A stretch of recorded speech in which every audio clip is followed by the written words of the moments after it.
Jesús y la mujer samaritana. Evangelio de Juan capítulo 4. Cuando, pues, el Señor entendió que los fariseos habían oído decir, Jesús hace y bautiza más discípulos que Juan. Aunque Jesús no bautizaba, sino sus discípulos. Salió de Judea, y se fue otra vez a Galilea. Y le era necesario pasar por Samaria. Vino, pues, a una ciudad de Samaria llamada Sicar, junto a la heredad que Jacob dio a su hijo José. Y estaba allí el pozo de Jacob. Entonces Jesús, cansado del camino, se sentó así junto al pozo. Era como la hora sexta. Vino una mujer de Samaria a sacar agua, y Jesús le dijo, dame de beber. Pues sus discípulos habían ido a la ciudad a comprar de comer. La mujer samaritana le dijo, ¿cómo tú, siendo judío, me pides a mí de beber, que soy mujer samaritana? Porque judíos y samaritanos no se tratan entre sí. Respondió Jesús y le dijo, si conocieras el don de Dios, y quién es el que te dice, dame de beber, tú le pedirías, y él te daría agua viva.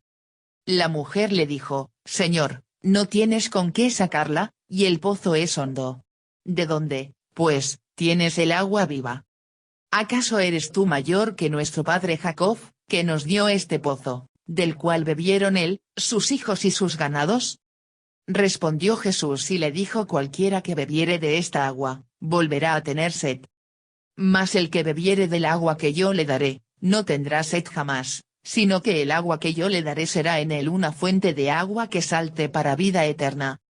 La mujer le dijo, Señor, dame esa agua, para que no tenga yo sed, ni venga aquí a sacarla. Jesús le dijo, ve, llama a tu marido, y ven acá. Respondió la mujer y dijo, no tengo marido. Jesús le dijo, bien has dicho, no tengo marido. Porque 5 maridos has tenido, y el que ahora tienes no es tu marido, esto has dicho con verdad. Le dijo la mujer, Señor, me parece que tú eres profeta.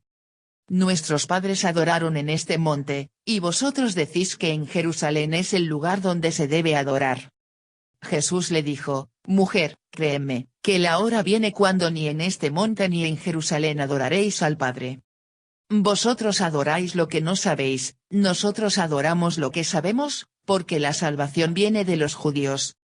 Mas la hora viene, y ahora es, cuando los verdaderos adoradores adorarán al Padre en espíritu y en verdad, porque también el Padre tales adoradores busca que le adoren. Dios es espíritu, y los que le adoran, en espíritu y en verdad es necesario que adoren. Le dijo la mujer, sé que ha de venir el Mesías, llamado el Cristo, cuando él venga nos declarará todas las cosas. Jesús le dijo, yo soy, el que habla contigo. En esto vinieron sus discípulos, y se maravillaron de que hablaba con una mujer, sin embargo, ninguno dijo, ¿qué preguntas? ¿Qué hablas con ella? Comentario. Samaria es la región central de Palestina. En tiempos de Jesús sus colinas estaban cubiertas de viñedos y olivares. Para regresar de Jerusalén a Galilea era frecuente ir por el camino de las montañas atravesando Samaria. Unos 700 años antes de Jesús los sirios habían invadido esta zona del país. Deportaron a los israelitas que allí vivían y poblaron la región de colonos. Con el paso del tiempo, los colonos asirios se cruzaron con los restos de población autóctona que habían quedado en Samaria. El resultado fueron los samaritanos, una raza de mestizos, un pueblo con una amalgama de creencias religiosas. El desprecio que sentían los israelitas, tanto los galileos del norte como los judíos del sur, por los samaritanos, era una mezcla de nacionalismo y racismo. Unos 4 siglos antes de Jesús la comunidad samaritana se separó definitivamente de la comunidad judía y construyó su propio templo sobre el monte Garizim, rival del templo de Jerusalén. Con esto se consagró el cisma religioso entre ambos pueblos. A partir de entonces, las tensiones fueron en aumento y en tiempos de Jesús la enemistad era muy profunda. Estaba prohibido expresamente el que judíos y samaritanos se casaran, porque estos eran impuros en grado extremo. Tampoco podían entrar en el templo de Jerusalén ni ofrecer sacrificios. Se les llamaba el pueblo estúpido que habita en Siquem.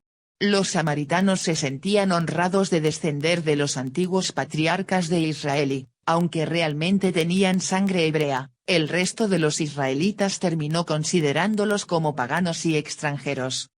Los samaritanos guardaban escrupulosamente la ley mosaica, pero se les tenía como idólatras por rendir culto a Dios en el monte Garizim.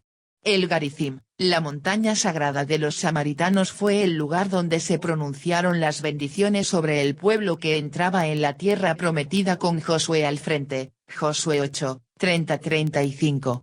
El templo samaritano allí erigido estaba destruido en tiempos de Jesús, pero la cima del monte siguió siendo lugar de culto y allí subían los samaritanos a rezar y a hacer sus sacrificios.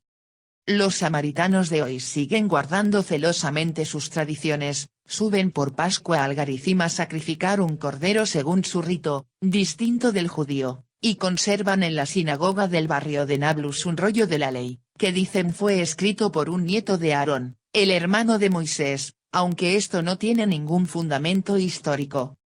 Sicar era una pequeña aldea, entre el Ebal y el Garizim, montes guardianes de la región de Samaria. Allí estaba el terreno que el patriarca Jacob compró, en el que abrió un pozo, y después regaló a su hijo. Génesis 33, 18, 20 y 48, 21, 22. La Siquem o Sicar de tiempos de Jesús corresponde a la actual Nablus, una de las ciudades más árabes en territorio de Israel. En Nablus está el barrio de los samaritanos, donde viven los descendientes de esta raza rebelde y singular. En la actualidad quedan muy pocos, solo se casan entre ellos, conservan un dialecto propio, tienen sus escuelas y su literatura. Los jefes de la comunidad samaritana usan turbantes rojos, como señal de su jerarquía. En los terrenos de Sicar, en Samaria, hay un pozo que, después de casi 2000 años, se sigue llamando como en los tiempos de Jesús, Pozo de Jacob. Aún hoy es posible, después de 4000 años, beber agua fresca de este pozo, que los cristianos llaman Pozo de la Samaritana. Muy cerca del pozo, la tradición árabe conserva un túmulo funerario que venera como la tumba de José, el hijo del patriarca Jacob, heredero de las tierras de Siquem. Los pozos siempre han tenido gran importancia en Palestina, por la escasez de agua. Las fuentes subterráneas, por ser tan poco abundantes, son fácilmente localizables con exactitud aún después de siglos. Para los pastores y nómadas, los pozos que llegaban a tener hasta 20 metros de profundidad eran vitales, pues de sus aguas dependía la vida del ganado, su única fuente de riqueza. Solo el Evangelio de Juan recoge el diálogo de Jesús con la samaritana en una densa elaboración teológica cargada de símbolos. El elemento sustancial del diálogo se resume en la palabra libertad. Al hablar con la mujer samaritana a solas, Jesús rompió a la vez dos arraigados prejuicios de su tiempo, el de género, que prohibía a todo varón hablar a solas con cualquier mujer, y el nacional racista, que enemistaba a muerte a israelitas y samaritanos.